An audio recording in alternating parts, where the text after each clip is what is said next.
मंगलमय मंगल करण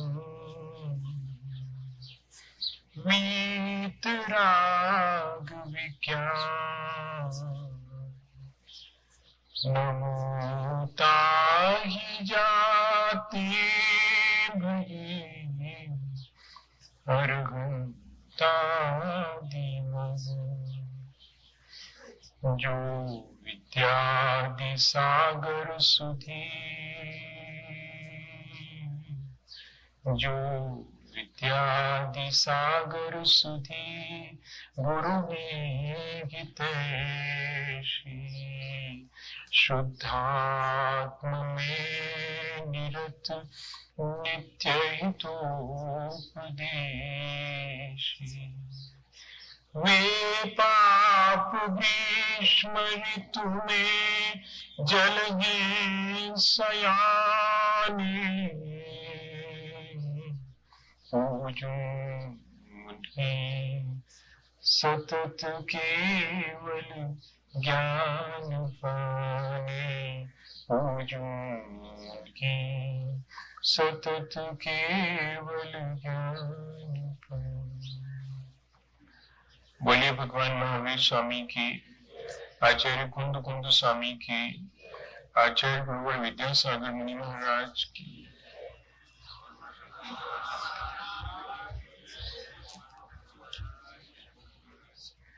हम सभी लोगों ने पिछले दिनों अपने जीवन को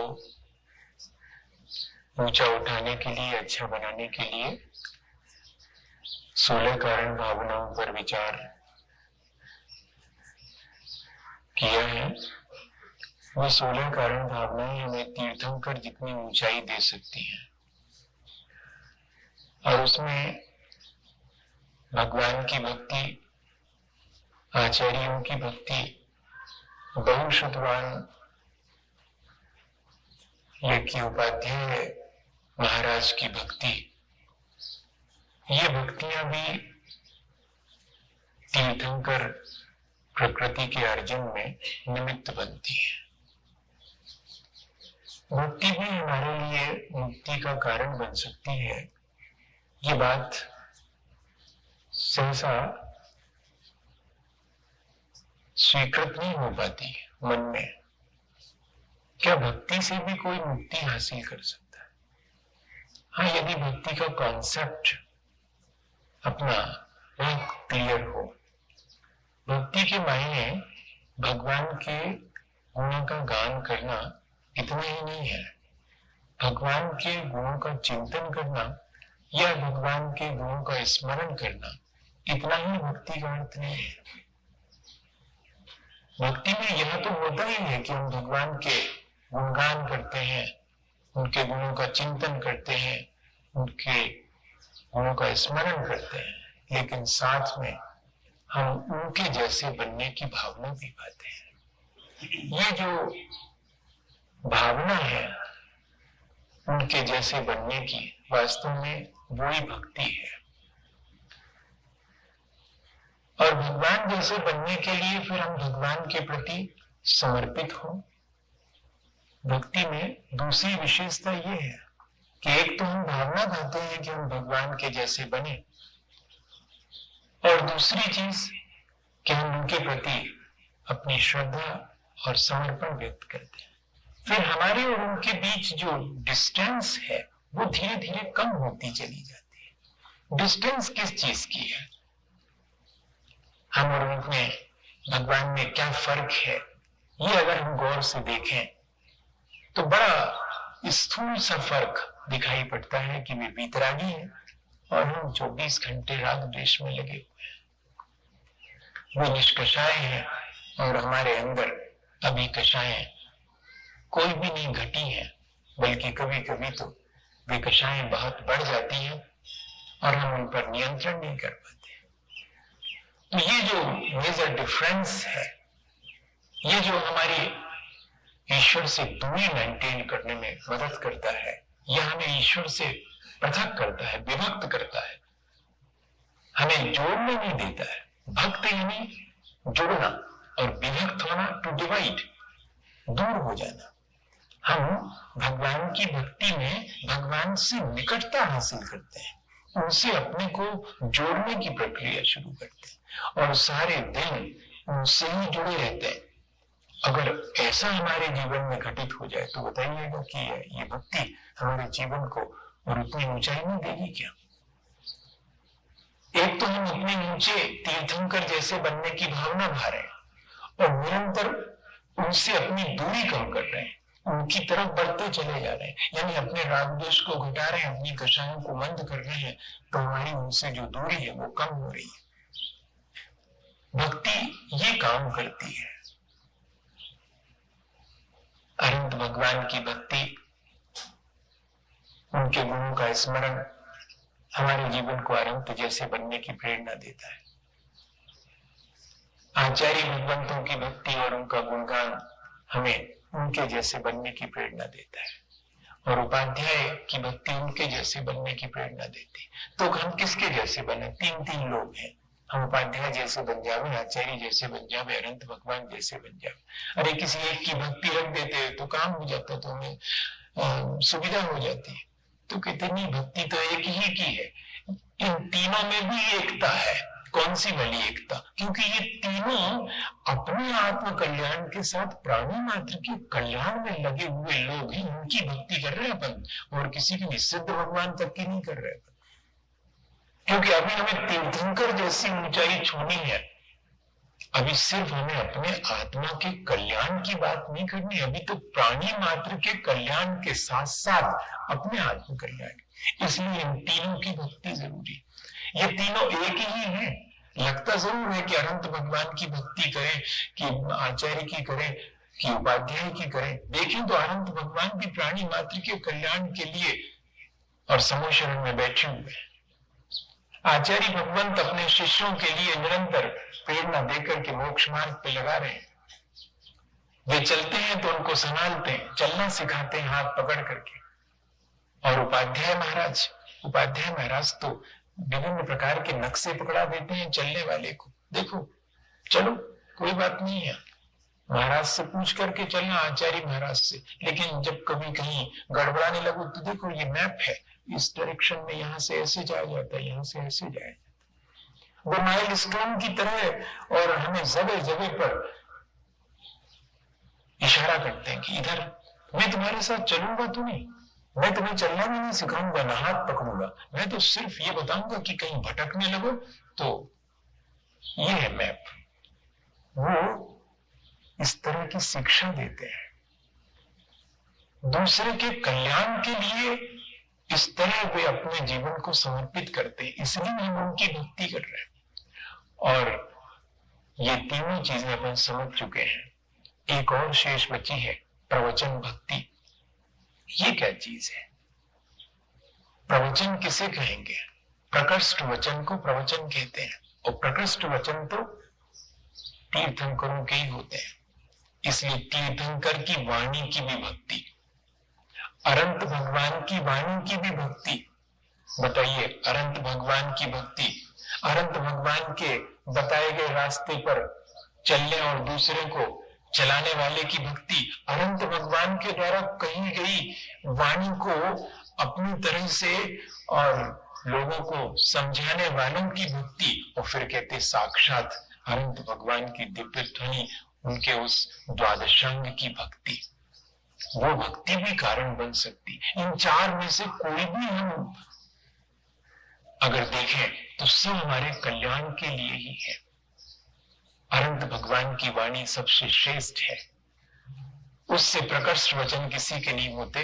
उन्हीं की वाणी के आधार पर जब गंधर्व द्वादशांग की रचना करते हैं तो वे सेकंड नंबर के वक्ता कहलाते हैं। मूल कर्ता तो जो है अनंत भगवान है, फिर उसके बाद गंधर्व, प्रतिगंधर्व, देवा, और फिर आचार्य भगवान तीसरे वक्ता हैं, तीसरे प्रवचन करता है। पर सबसे श्रेष्ठ जो वचन है वो तो अनंत भगवान के हैं। ऐसे अनंत भगवान की भक्ति करने के मायने क्या है? उस जिनवाणी के गुणगान करना, उस जिनवाणी का हमेशा स्मरण करना। सारी चीजें लागू करना पड़ेंगी और उस जिनवाणी में जो लिखा हुआ है उसके अनुसार आचरण करना, ये कहलाएगी भक्ति। ये नहीं कहलाएगी कि सटखंड आगम बांध करके 16 पुस्तकें और एक आसन पे रखो, फिर बाद में आरती उतारो, अर्घ चढ़ाओ, पता लगा कि आरती वहीं रखी रही तो और गड़बड़ हो गई, और पता लगा कि उसी के ऊपर चावल चढ़ा दिए तो उसमें शास्त्र के पन्ने और जो है वो खराब हो गए।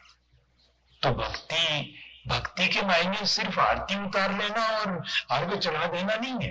भक्ति के मायने है कि मैं दिन भर जिनेंद्र भगवान की वाणी का स्मरण करूं, मैं उसका चिंतन करूं जैसे ही मुझे वक्त मिले। अभी तो अपन को वक्त मिलता है तो यहाँ वहां की बातों का चिंतन करते हैं। जिनेंद्र भगवान की वाणी का जो निरंतर चिंतन करेगा वो कहलाएगी कि हाँ वाकई में भक्ति कर रहा है, और तब जाकर के उतनी ऊंचाई प्राप्त होगी। कैसे हम आसानी से जिनेंद्र भगवान की वाणी का चिंतन करके राग द्वेष से बच जाएंगे, और राग द्वेष से बच गए तो भगवान के निकट हो गए, अपनी इस भगवत्ता के निकट हो गए। ये कितना आसान सा उपाय है, जितना आता है उतना ही। कई लोग कहते हैं हमें याद नहीं रहता, अरे थोड़ा बहुत नमोकार मंत्र तो याद रहता होगा। जिनवाणी पूरी की पूरी नमोकार मंत्र में समाई है, द्वादशांग है पूरा। अगर हम अनंत भगवान के गुणों को देखें तो 46 मूल गुण हैं, उसमें से 4 अनंत चतुष्टय ले लो, बाकी छोड़ दो अगर, तो 4 अनंत चतुष्टय कैसे प्राप्त हुआ है उनको 4 घातिया कर्मों के नाश से भी 4 घातिया कर्मों की प्रकृतियां और उत्तर प्रकृतियां कितनी है, सारा कर्म कांड आ गया उसके भीतर। और सिद्ध भगवान का लेके बैठ जाएंगे तब तो पूरी महाबंध की जितनी 8 वॉल्यूम्स हैं वो सब आ गए कि कौन सी प्रकृति कहाँ, उसका बंध कहाँ, उदय कहाँ, उसकी सत्ता और कहाँ तक वो अपना फल देती है, और कैसे उसको हम निर्जरित कर सकते हैं। ये अकेले अनंत सिद्ध भगवान आचार्य परमेश्वरी का वर्णन करने लगे तो पूरा मूलाचार आ गया। इस तरह हम देखें तो पूरा द्वादशांग नमोकार में समाया हुआ है। यदि हम नमोकार का भी चिंतन करें तो इसलिए लिखा हुआ है मात्र जिनेंद्र भगवान के वाणी की भक्ति करने से भी कोई तीर्थंकर बन सकता। वो भक्ति कैसे होती होगी? कटनी में मुझे एक अम्मा जी रोज 12:30 बजे जब मैं सामायिक करा करता था तो आकर के बैठी दिखती थी, वो पढ़ती रहती थी। मैं उनसे एक दिन पूछा, मैंने अम्मा जी क्या पढ़ती है? कहती सटखंड आगम ढगला पढ़ रहे महाराज। अरे उन्होंने कहा समझ में आती है? कहती नहीं आती, समझ में तो नहीं आती। तुमने कहा फिर क्यों पढ़ रही? तो बोलते महाराज हम तो ये सोच के पढ़ते हैं कि भगवान की वाणी है और ये कल्याणकारी है, 2 शब्द मेरे कान में पड़ेंगे तो मेरा जीवन सार्थक हो जाए। ऐसी श्रद्धा से और जो निरंतर जिनवाणी का अभ्यास करता है, निरंतर जिनवाणी की कही हुई बातों का चिंतन मनन करता रहता है, क्या वो तीर्थंकर की हैसियत का नहीं बनेगा? जरूर बनेगा, क्योंकि उसके राग द्वेष घट जाएंगे, बस इतना मजा है। और जिनवाणी उस राग द्वेष को घटाने में ही कारण बनती है। नमोकार मंत्र कोई अगर निरंतर करता है, उसमें लिखा सोयन भोयन पयान पच्चयान, सोते खाते पीते आते जाते जागते हर अवस्था में जो पंच नमस्कार मंत्र का स्मरण करता है वो असंख्य गुण श्रेणी निच्चा कादू, वो असंख्यात गुणी कर्मों की नजरा करता है, क्योंकि द्वादशांग नमोकार रूप ही है। नमोकार में द्वादशांग समाया है। इस द्वादशांग का निरंतर चिंतन मनन करना और उसके अनुसार अपना आचरण बनाना। जैसे कि अगर हम दुकान पर बैठे हैं और किसी के प्रति अपने मन में ये भाव आ गया कि इसको थोड़ा सा ज्यादा पैसे इससे ले लें, और उसी समय जिनवाणी का कोई वाक्य याद आ जाए कि इस तरह लोग के वशीभूत होकर के मैं अपना कल्याण करूंगा, इस तरह छल करके झूठ बोल करके मैं अपना कल्याण करूंगा, अगर ये बात ध्यान में आ जाए, अगर अभ्यास होगा तो ऐसे अवसर पर जरूर ध्यान में आएगी और मन को कचोटेगी कि क्या कर रहे हो, हाथ पकड़ लेगी, हमें पाप नहीं करने देगी। जब जब राग द्वेष के मौके आए और जिनवाणी का जिसका अत्यंत भारी अभ्यास होगा उसको तो फौरन जो है क्लिक कर जाएगी बात की, अरे मैं पढ़ता और कहता तो ये सारी बातें और मेरे जीवन में से तो एक भी नहीं है, सब गायब है उसमें से। ये करेगी मदद। इस तरह से जिनवाणी हमें हमारी जो भगवान से दूरी हो गई उस दूरी को कम करने में मदद करती है। जिनेंद्र भगवान की वाणी की भक्ति भक्ति के लेकिन मायने हमें थोड़े से समझना पड़ेंगे। भक्ति के मायने सिर्फ आरती उतार लेना नहीं, भक्ति के मायने हमें उनका चिंतन और उनके जैसे बनने की भावना पाना है। अब देखें कि जिनवाणी किस तरह की है, जिनवाणी का स्वरूप क्या है।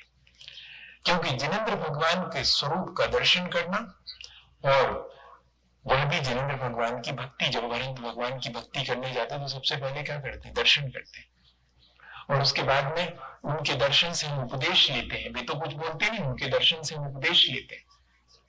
ये भक्ति में शामिल है, दर्शन और उनसे होने लेने वाला मिलने वाला उपदेश। इसी तरह जिनवाणी के भी दर्शन करना। अब जिनवाणी के दर्शन करना तो जिनवाणी के स्वरूप के दर्शन करना। जिनवाणी तो ऐसे कागज पे लिखी हुई रखी हुई है, तो उसके दर्शन से क्या होगा, भगवान के दर्शन से तो फिर भी वीतरागता बाहर दिखाई पड़ती है, तो उनके दर्शन से तो अपन को उपदेश भी मिल जाता है। चुपचाप बैठे हैं फिर भी उपदेश दे रहे हैं कि ऐसे ही बैठो जैसे हम बैठे हैं। हम देखो कहाँ किसी संसार के प्रपंच में पढ़ते हैं, देखो हम कहाँ संसार की तरफ देखते हैं, हम तो अपनी तरफ देखते रहते हैं। ऐसा वो उपदेश देते हैं, ये तो अपन ले सकते, लेकिन जिनवाणी से तो उपदेश कैसे मिलेगा, जिनवाणी के दर्शन करने से उपदेश कैसे मिलेगा। तो जिनवाणी के सम्मुख बैठ करके विनय पूर्वक उसमें जो लिखा है उसका चिंतन करना, जिनवाणी के स्वरूप का। जिनवाणी का स्वरूप क्या है, आप तो वज्ञ मनुल्लंघन मद्रेष्टेष्ट विरोधकम तत्वोपदेश कृत सार्वम शास्त्रम कापत घट्टिनम।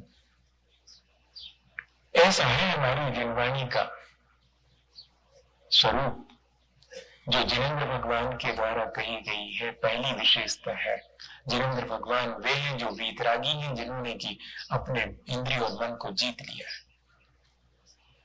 तो कहने वाले से भी वचन में प्रामाणिकता आती है कि कौन कह रहा है। एक वीतरागी कह रहा है तो प्रामाणिकता आ गई है। अदृष्टेष्ट विरोधकम, प्रत्यक्ष से जिसमें कोई विरोध नहीं आता, और न ही जिसे कोई मिथ्या साबित कर सकता है। सिर्फ दो चार लोगों के कल्याण के लिए नहीं है, सार्वम सबके कल्याण के लिए।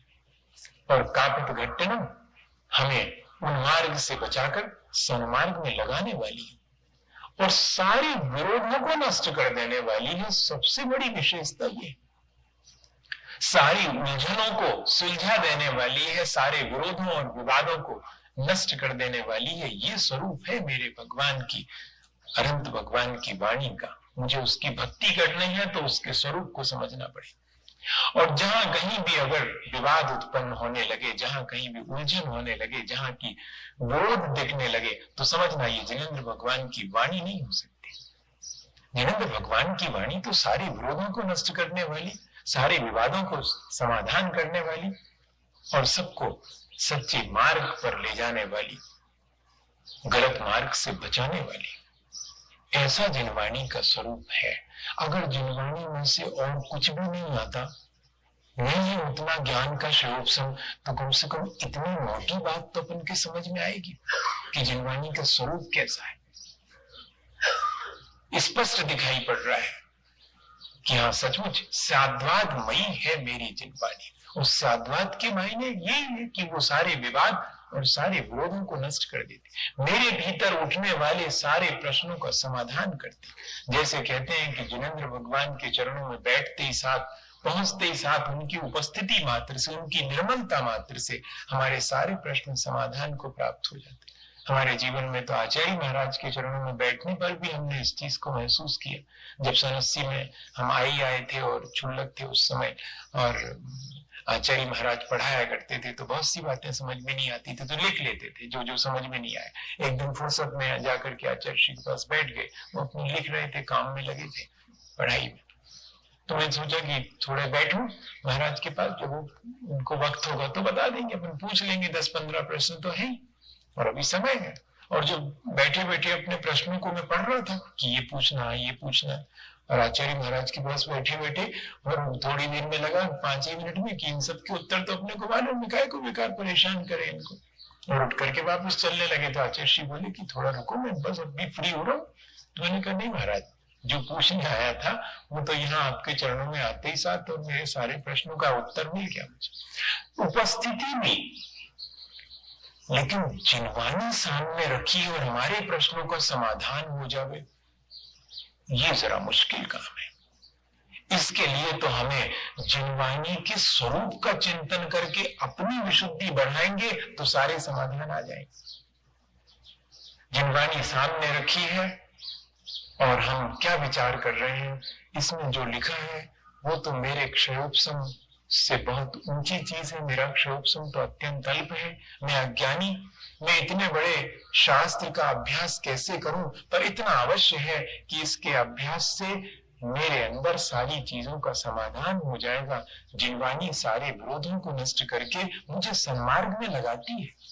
अगर ऐसी श्रद्धा जिनवाणी के प्रति हमारे मन में बढ़ती चली जाए तो आप आश्चर्य करेंगे कि जिनवाणी सामने रखते ही साथ, जैसे कि गद्दी पर जिनवाणी आते ही और रखते ही साथ, और जो भी वक्ता है उसकी निर्मलता अगर बढ़ती चली जाती है, बिना अभ्यास के भी बढ़ती चली जाती, ये जिनवाणी की उपस्थिति भी हमारे अंदर, यदि उसके प्रति हमारे मन में भक्ति है, श्रद्धा है, तो ज्ञान नहीं भी हो तब भी आपका क्षयोपशम अपने आप बढ़ता चला जाएगा। ये काम करती है। और साथ में इस जिनवाणी से सबका कल्याण होता है, मेरा भी और सबका भी।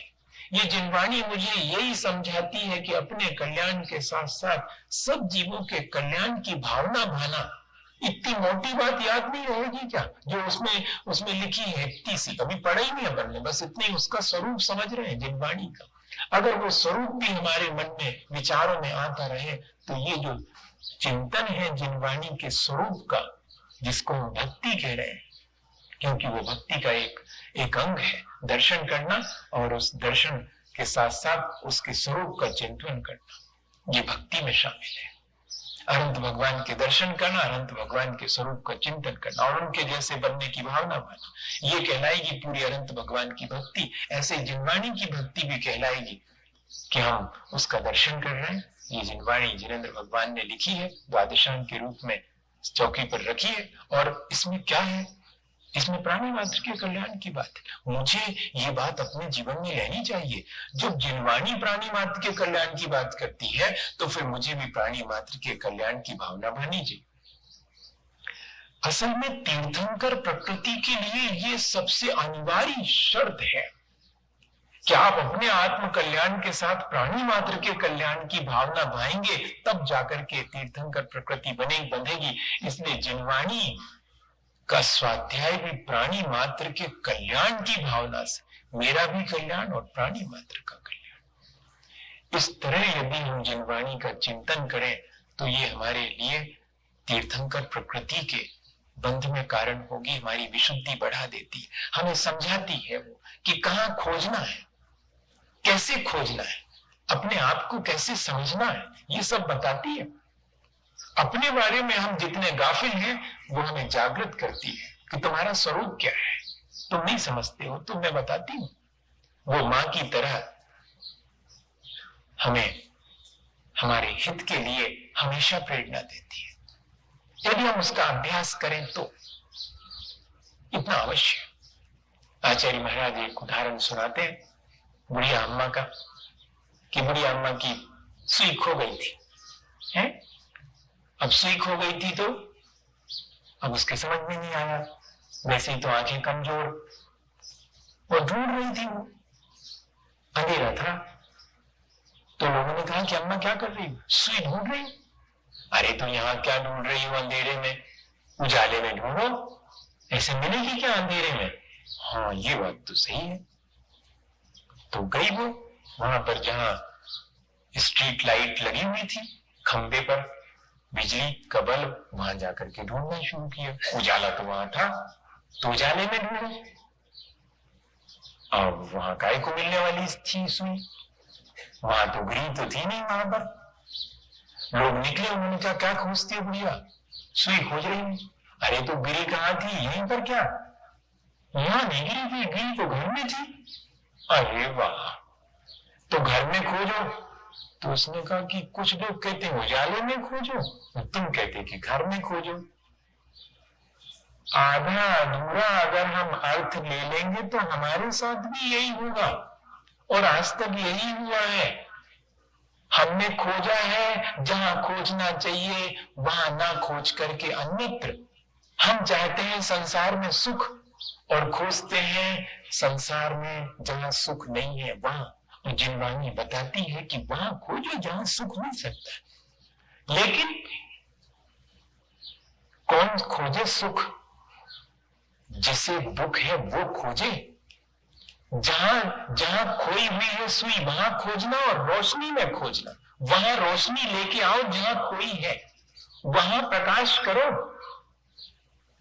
अपने भीतर ही हमें प्रकाश करना है, अपने भीतर ही हमें खोजना है उस सुख को।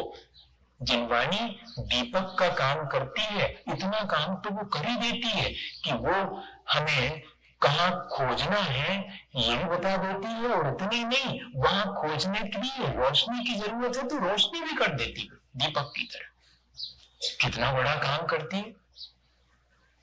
कहाँ हम खो गए हैं या कि कौन खो गया है, संसार में कौन भटक गया है और कहाँ कहाँ भटक गया है, ये जीव भटक गया है जिनवाणी बताती है। और कैसे भटक गया, अपनी कषायों से, अपनी अज्ञानता से भटक गया ये बताती है। और इतना ही नहीं, हमें रोशनी भी देती है कि घबराओ मत, भटक गए हो कोई बात नहीं, रास्ता वो है, सीधा रास्ता है। तुम जहां भटक गए हो और वो जो तुम हो तुम भटक गए हो, दोनों के बारे में बता दिया कि कौन भटका है और कहां भटका है ये बता दिया। और जाना कहां ये बता रही है, रोशनी कर रही है कि वहां जाना था, तुम भटक तो यहाँ गए। भटकन समझ में आ जाए और कौन भटका है ये समझ में आ जावे और रास्ता सच्चा क्या है ये समझ में आ जावे तो बताइएगा कोई आसानी से पार नहीं हो जाएगा? हो ही जाएगा। इतना बड़ा काम करती है और किसी एक के लिए नहीं, सबसे बड़ी चीज जो उसको सुनेगा उस सब के लिए सार्वम। ऐसी जिनवाणी की भक्ति इसलिए की जा रही है कि ये जिनवाणी चूंकि प्राणी मात्र के कल्याण की भावना रखती है, इसलिए तुम भी प्राणी मात्र के कल्याण की भावना रख करके जिनवाणी का अभ्यास करोगे तो ये जिनवाणी की भक्ति कहलाएगी। और ये जिनवाणी की भक्ति हमारे अपने जीवन को तीर्थंकर जितना ऊंचा बना सकती। क्या इस तरह हमें जिनेंद्र भगवान की वाणी की भक्ति करने का उपाय नहीं करना चाहिए?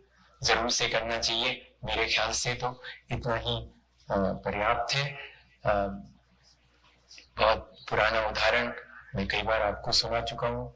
थोड़ा सा भी जिनवाणी का अल्प ज्ञान हो, ऐसा नहीं समझना कि जब हम जिनवाणी का द्वादशांग का पूरा अभ्यास करेंगे, आज तो वर्तमान में द्वादशांग है नहीं, 11 अंग 14 पूर्व कहाँ है, उनका अंश ज्ञान दर्शन आचार्य महाराज को था, उसका भी आंशिक रूप से पुष्पदंत भूतबली आचार्य जो महान आचार्य कुंदकुंज स्वामी के पहले हुए, उन्होंने षटखंड रागम के 180 सूत्रों में उस ज्ञान को गुंफित करके कंपाइल करके हमारे तक दे दिया। उसी के आधार पर फिर सारे और भी ग्रंथ लिखे गए।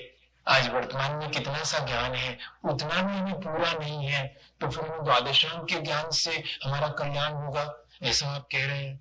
ऐसा नहीं है।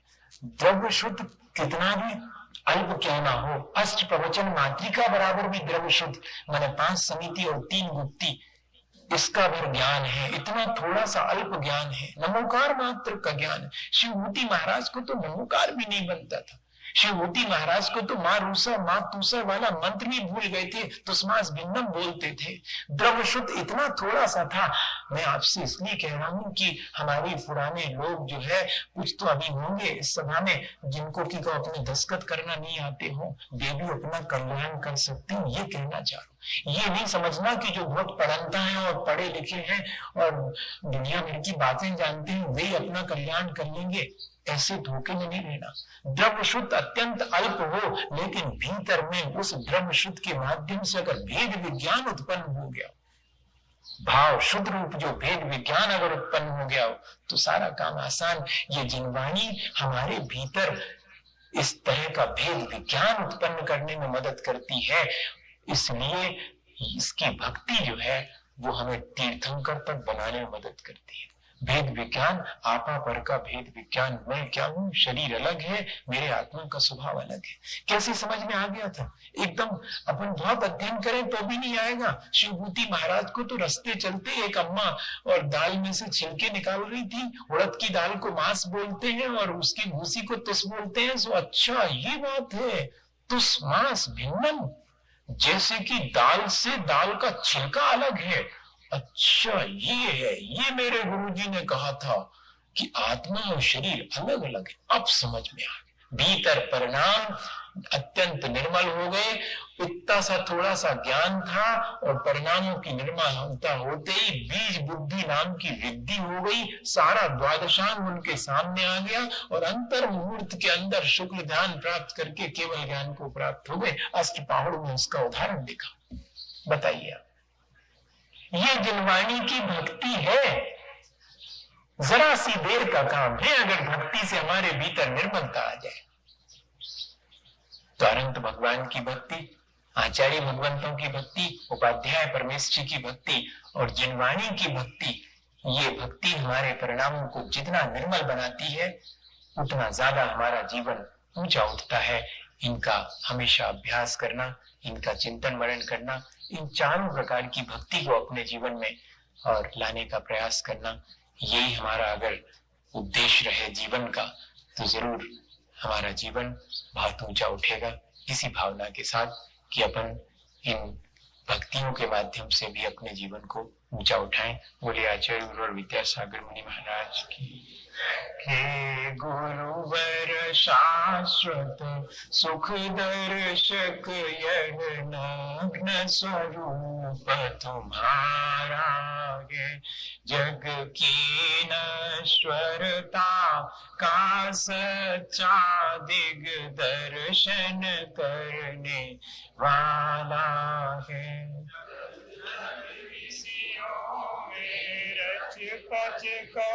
गाफिल निद्रा में सोता हो, अथवा वह शिव के निष्कंटक पथ में विषकंटक बोता हो। निशा का सन्नाटा, वन में वनचारी चरते हो, तब शांत निराकुल मानस तुम तत्वों का चिंतन करते हो। कर